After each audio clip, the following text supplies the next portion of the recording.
We mentioned a lot about Mayweather and McGregor and just how everything went down as we welcome in the Executive VP, GM of Showtime Sports and Event Programming, Stephen Espinoza, kind enough to join me for a couple moments. How are you, Stephen?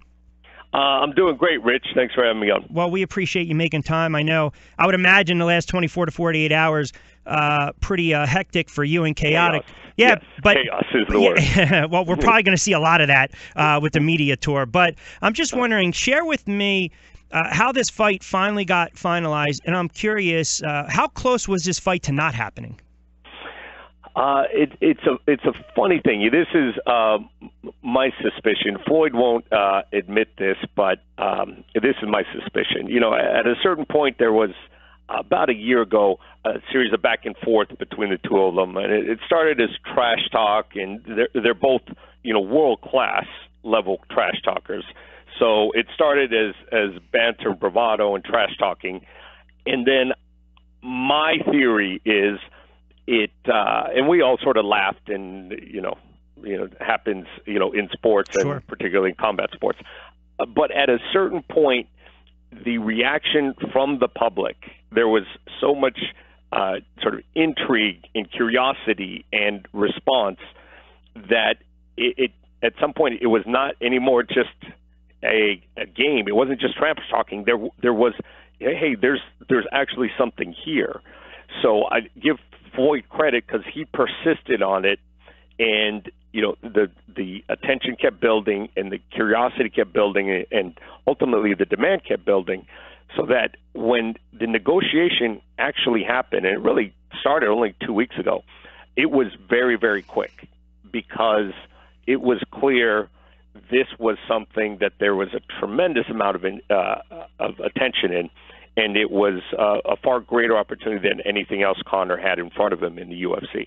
I'm wondering too. You mentioned the trash talking and how how it started, and knowing both sports respectively as well as I do.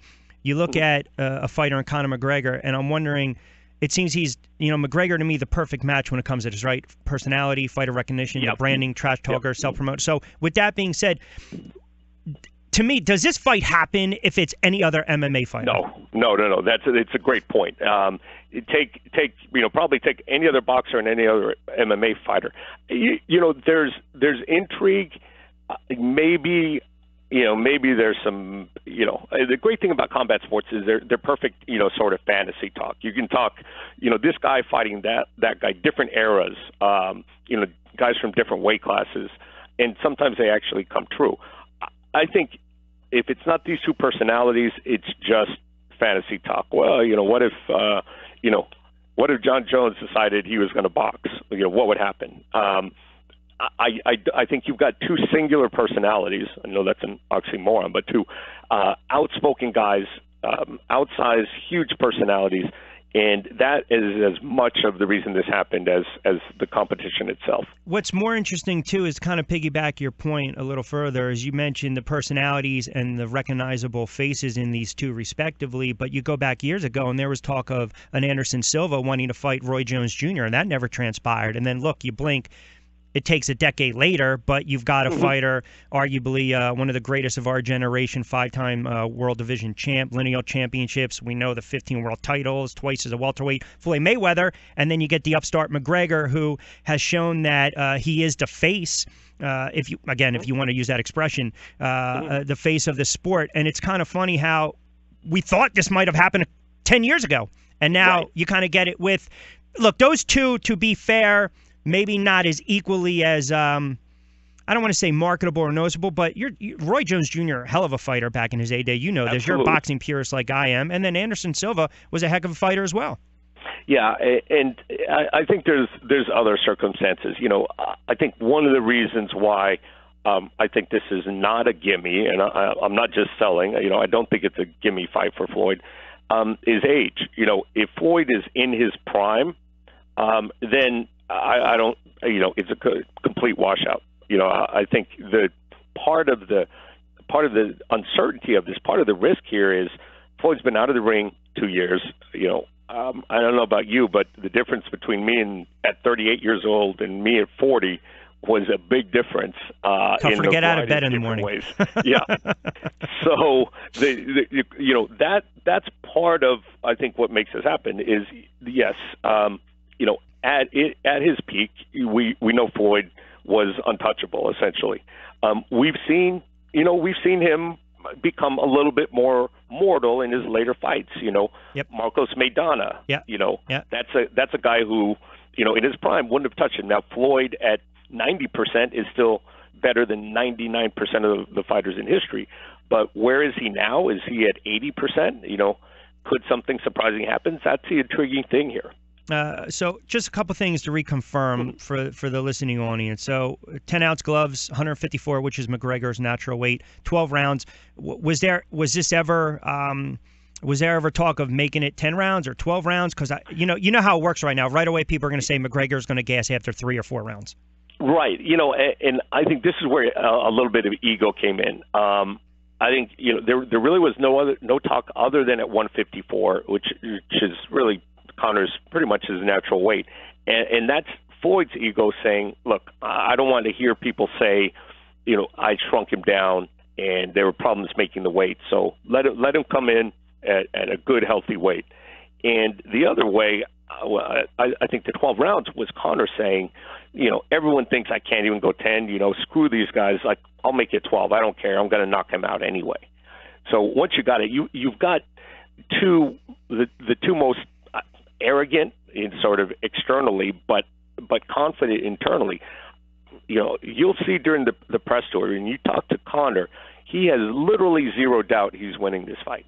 In the same way that Floyd almost showed disdain for opponents because he sort of like knows he's operating at a different level.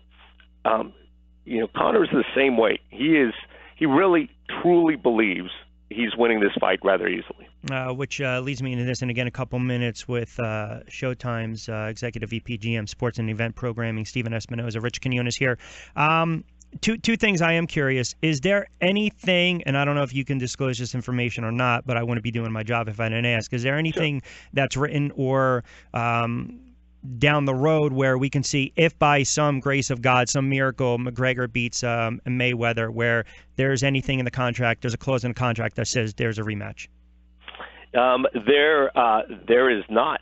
So, the reality is it would Floyd doesn't have that protection. I think he's probably relying on the fact that I've always said, working with Floyd these last few years. I know where you're going with this. Yeah, the most interesting Mayweather fight is the one after he loses.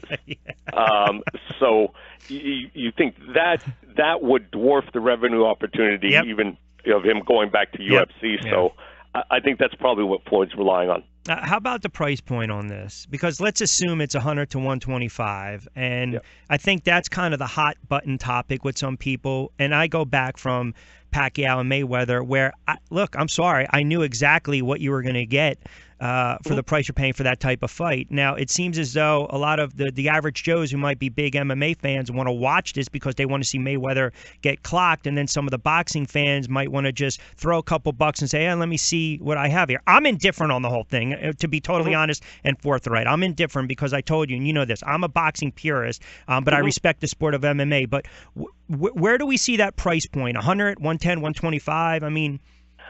I would be, one of the things about the process of making this fight, it happened so quickly that we're a little behind on some of the issues. I'd be very surprised if we settled on a price that is any more than Mayweather Pacquiao. I think that is, look, you're getting a premium product. You don't go to the store and expect to buy steak and pay the same price as ground beef. But, I also think there's a psychological barrier there.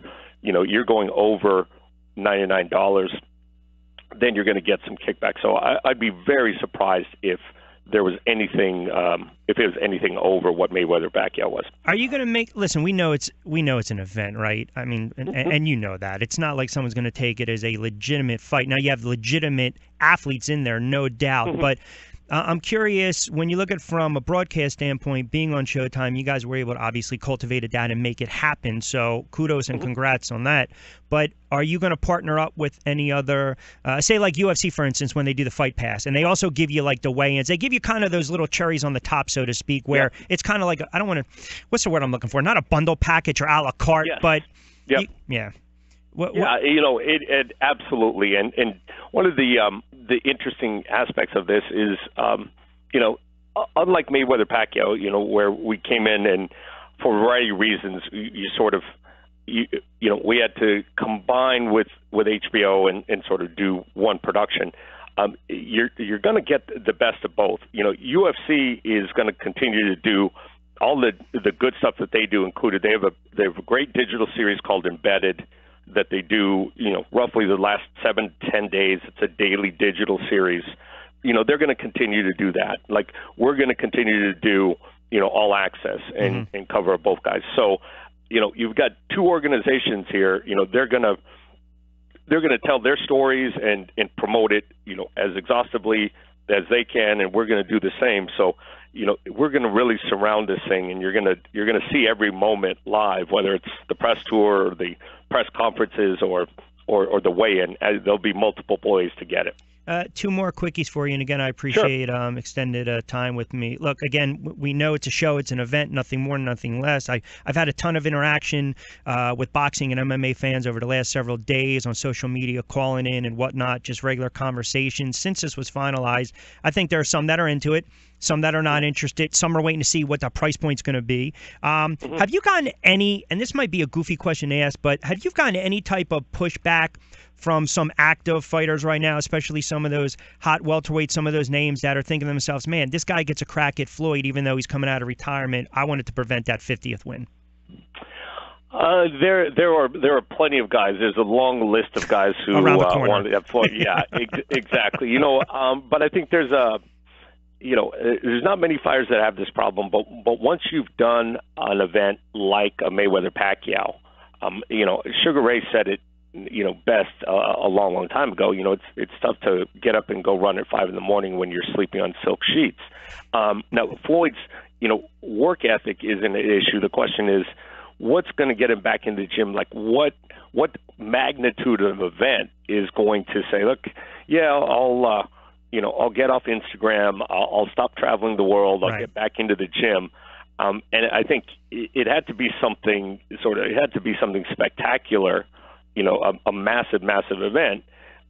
Yes, and with massive money, but really, I think just the scope and the stature and the magnitude of the event is what really brought him back. Hey, listen, I don't know. You might disagree on this one with me, but if, again, by some random act of God, McGregor, Mayweather decides, let me give the people some of their money's worth and starts to engage, and say the southpaw catches him. Just say. I personally, I don't think it tarnishes his legacy at all. I don't. Interesting. I think I definitely think so, particularly with somebody who's as loudmouth as Conor does. Maybe you could say, look, he came out of retirement and in all of this, but I know, Floyd, if he's taking it serious.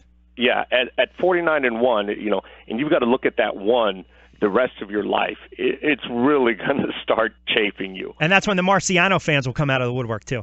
Yeah, exactly. Absolutely. But look, I realize there is some backlash, and look, I'm as much a boxing purist as anybody, but at a certain point, I mean, we're talking about two men punching each other in a ring for sport and money. Yeah, exactly.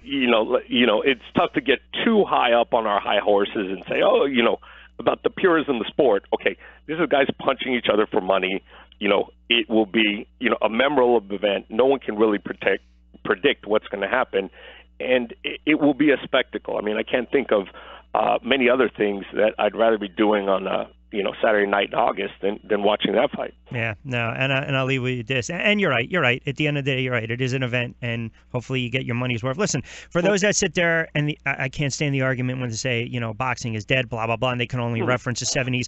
The Thurman Garcia fight, right? Obviously put on CBS. Yep. That's free TV. It was a hell of a fight. We've got some great fights going forward. I'm just hoping at the end of the day, the way this fight is going to be marketed more, hyped up, the press tour, the circus, I hope, and I don't know how much more action, but more than Mayweather Pacquiao. Maybe Conor goes in there saying, I got nothing to lose. I'm going to force the issue, and I'm just going to start swinging.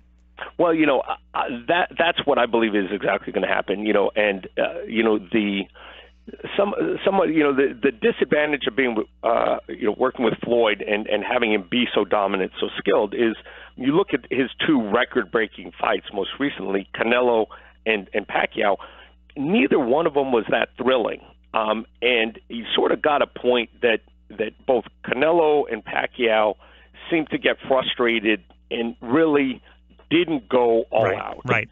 And they're just, I think that was largely, everyone can point fingers in the Mayweather-Pacquiao fight, but I think the major source of disappointment was people thought Pacquiao would be a lot more aggressive and thought he would really push for it. And, you can say a lot of things about Conor, but lack of aggression is not one of his faults. Yeah. Well, you're right. I mean, you're talking two guys who are going to run their mouths and hopefully let their hands go. It should be interesting. August 26th. Stephen, I appreciate the extended time. I know how busy you are.